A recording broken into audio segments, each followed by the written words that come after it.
Until you get comfortable just going, I can just sit in my guard, let them try to pass, and there's no stress. Until you get comfortable with that, you're always not gonna like playing guard, right? Because you just feel in danger.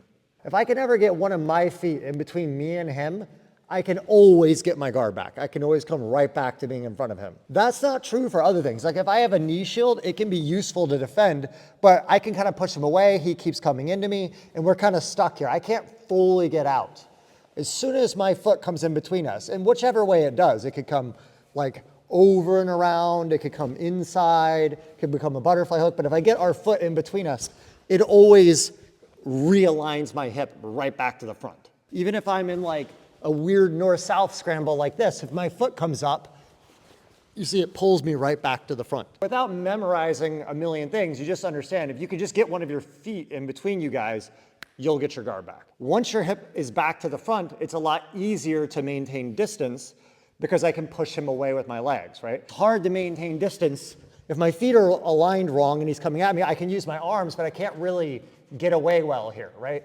But as soon as I get a foot in, whichever foot it might be, and I realign, now I can make space and start trying to sit up and get away if I want. In a nutshell, on a big picture, that's what you're doing. We're gonna go through some really important body movement motor mechanics to do well at that. So the first thing we're gonna look at, so he's trying to either go to the left or to the right.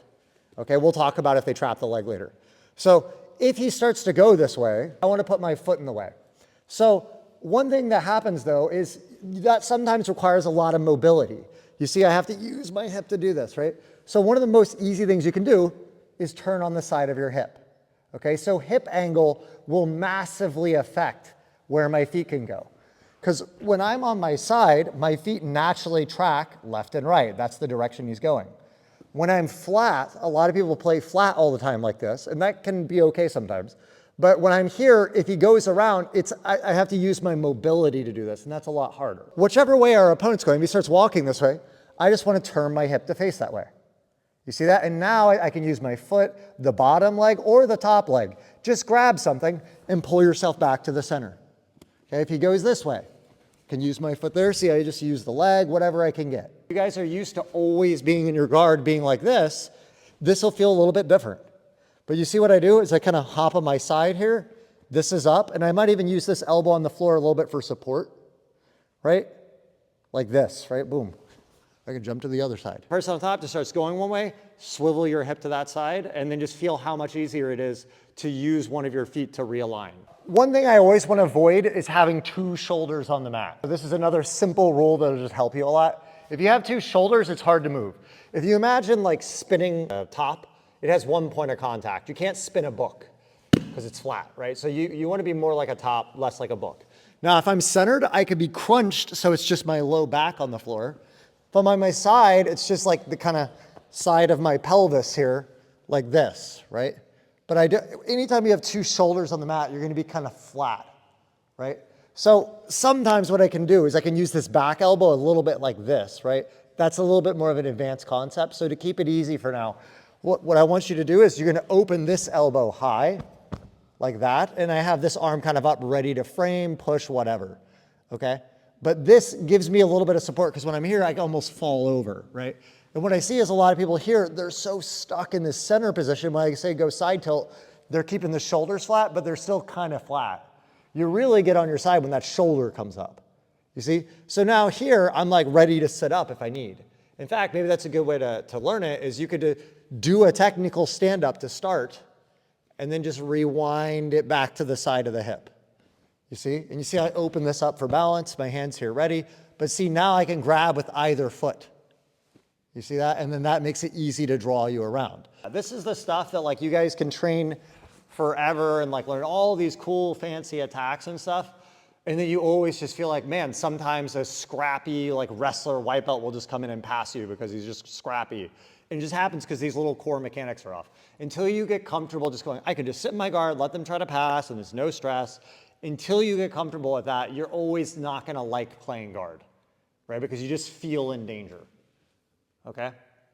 All right, guys, so let's focus on that, being on the side more, not letting two shoulder blades touch, open the elbow, okay? All right, let's try it, 1, 2, 3. Point I wanted to mention, balancing, because a lot of people hear about like elbow knee tight. Let me use you. We talk about like keeping the elbow knee tight, right? And then this is a common thing you hear. I talk about it all the time as well, because when they pass your guard, they got to get inside the elbow knee space. And we'll talk about this more later. And it's an important concept, but this kind of brings up a big point with principles I wanted to talk about. It's difficult because I would prefer to use a system when I can, like if they do this, then you do this. But when the problem has like millions of variants of how they can stand everything, I can't do it that way. So I have to use this more woo-woo principle way. I would prefer not to, but it's the only way I can kind of help you solve that problem. The tricky thing with principles is there's usually multiple going at one time. So I told you about distance. That's kind of a big, of course, they have to take away distance. They can't pass you and be 3 feet away, right? It's not possible. The foot alignment is also true, right? And then for them to ever get to side control, they got to get inside the elbow knee space. But there's kind of like, I would say, a tier list of those, right? So in a sense, I don't care about elbow knee connection if they're not that close to me. Okay, at some point it'll matter. If he starts to come into side control here, as long as this elbow knee is connected, he's not fully inside. And then I can push with my knee and I can try to find a way back out. So that's a big deal. But now, if my leg is open, but I have my foot in, I don't even care about elbow knee connection because my foot is what's going to recompose me here. So even if he's close here like this, if that foot is there, it's going to draw me all the way back out. In fact, if I could choose between elbow knee open and disconnected with my foot in, or I could choose elbow knee tight with no foot in, I would choose the foot in. The foot in is way further along recomposed than the elbow knee connection, okay? That's a lot for you to process while you're rolling. I'm just trying to give you guys the biggest things to keep in mind, right? If he was like 5 feet away from me, then I don't even care about any of it because he can't do anything, right? So then if I want to stand up and he's far away from me, then I can obviously open my elbow knee connection and lose the feet to stand up, right? But the closer he gets, the more those things matter. So I would say in order of priority, like it's like distance is probably number one, foot alignment, and elbow knee connection. Those are probably the main three. And then hip angle is very useful, but you don't always have to be facing the same way. Okay, if I'm really flexible, he could be here and I could do this. Or sometimes, now I'm facing the wrong way, which we're gonna focus on facing the right way a lot right now, so ignore what I'm about to show. But I'm here, and if I'm flexible, I could face the wrong way and bring my foot in and come back. You could do stuff like this, where I use like a kind of bottom hook here to realign there like that. So now I'm kind of violating the hip angle thing. You see what I mean? So you want to get the priority list. In that sense, hip angle, in my opinion, is the easiest way for you guys to retain in the beginning.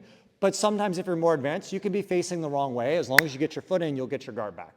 So priority list, distance, foot alignment, elbow knee connection, okay?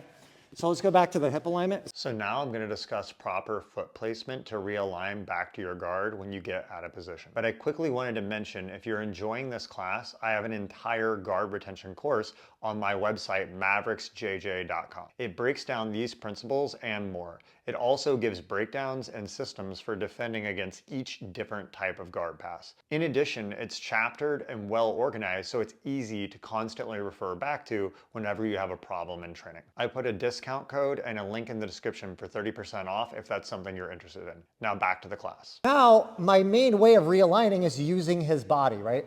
If his arms are just kind of back, right, just keep your arms back, yeah. I can use his legs, his hips, his thigh, whatever. But what are they commonly going to do? They're going to grab my pants. Just do like same side grips, yeah. He's going to grab my pants like this, and then now if he pushes them down, I can't use my feet on him, right? So one big thing here is anytime they grab your legs, just put your feet in the biceps. It's not spider guard. Spider guard is like I grab the sleeves and I play it. This is the same thing. Even if it was no-gi, if he grabs my ankles, I'm going to put my feet in the wrists.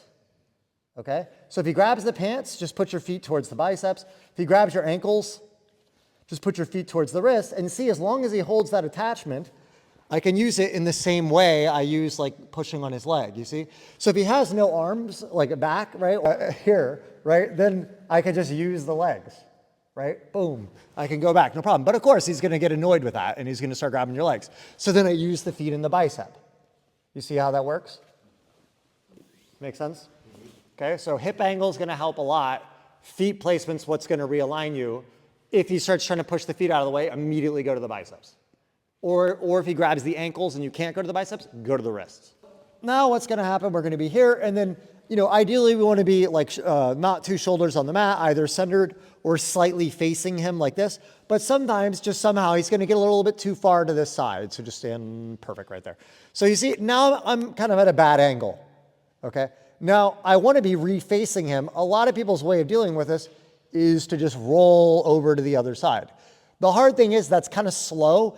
And if he got along at all, so like let's just say his hand here, there's any, that's perfect, yeah. So if there's just a slight bit of pressure there, I can't turn because there's like a pressure, right? So you have to do this ability, and I just kind of like kick my leg up in the air, and I re-swivel my hip. You see that? Now my hip is aligned. So when I'm facing the wrong way, now my hands are going the wrong way.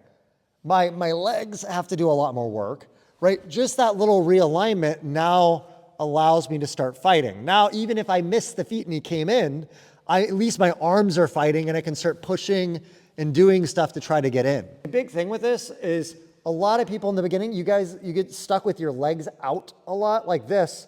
And that's not just bad because it makes you more overextended to get past, but it also makes it hard to move and adjust your hips. When you're tighter like this, it's very easy to do quick little swivels like that, right? You see how I just kind of adjust the angle there, boom, and I can go up. Okay, so I want you guys to work on that little hip hop readjustment. Let's talk a little bit more about what we do with our arms here. Now, as the guy grabs our pants, right, he runs around a little bit, right, we're gonna be, yeah, that way's good, yeah. Okay, I'm gonna frame. Now, depending on how he comes at me, I might frame his bicep or shoulder. Good rule of thumb is I just frame whatever is closest to me. So if I said, oh, frame the leg, there's no way here. But if you stay up taller and come in, yeah, now the leg makes sense and the shoulder doesn't make sense. It's kind of a moving goalpost, right? So I just gotta frame whatever's closest to me because what I wanna do is make space. Notice this back elbow helps a lot when I'm side tilt because my hips are facing this way. But if he drives my legs that way a little bit, you see how this elbow is supporting the floor. That prevents my hips from turning, right? It makes it harder at least. So you can do it in multiple ways. I could just actually frame my thigh and then my elbow to the floor. Sometimes just the elbow on the floor is enough to support. But you see, if I left this in the air and he pushes my, I turn. As soon as I have this on the floor when he drives, you see it gives me a little extra fight.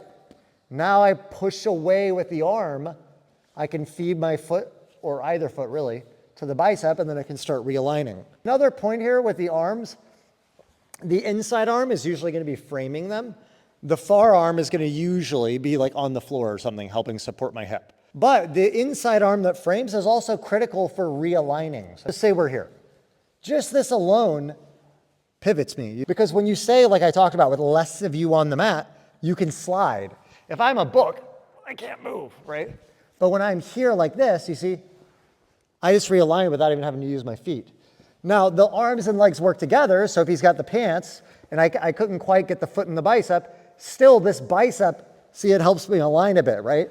So together, it helps me kind of move and get into position and start working, you see. You need to learn to appropriately use the arms for framing as well as elbow on the floor. So a good rule of thumb is if he's passing to one side, the opposite side elbow should be on the floor. So if he's going this way, this is striking the floor in some way, and this is framing. If he goes that way, if he goes that way, then this is striking the floor, this is framing. So sometimes going into the bicep directly feels easy, but depending on how they're pushing, like say push it downward more, yeah, sometimes going over with the heel is easier. Okay? So you kind of have to feel that. So, and if you have my ankle, then the wrist would be the easiest, right? So you kind of have to feel what makes the most sense. This leads into another thing I wanted to talk about, which is the idea of grabbing your own leg sometimes is a really useful way to retain guard. So go back to the front. So let's just say we're here, we start in the middle, he grabs my pants. If I don't like it, I can always bring that around. So we talked a lot about going to the bicep, that's great. But sometimes what I do is initially I just lead with my heel over, right? And what I do is I use my hand on my own like calf here to help assist. Because using the small muscles to this can be tough. But you see my hand does a lot of the work. Once I go over, that grip is useless.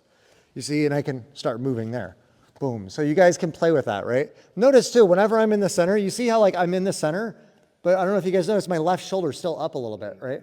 I always have something there. I'm never just like here, right? So he's here, he starts grabbing, boom, right, like that. There, see how I use that? All right, so you guys just play with the idea of going over or under.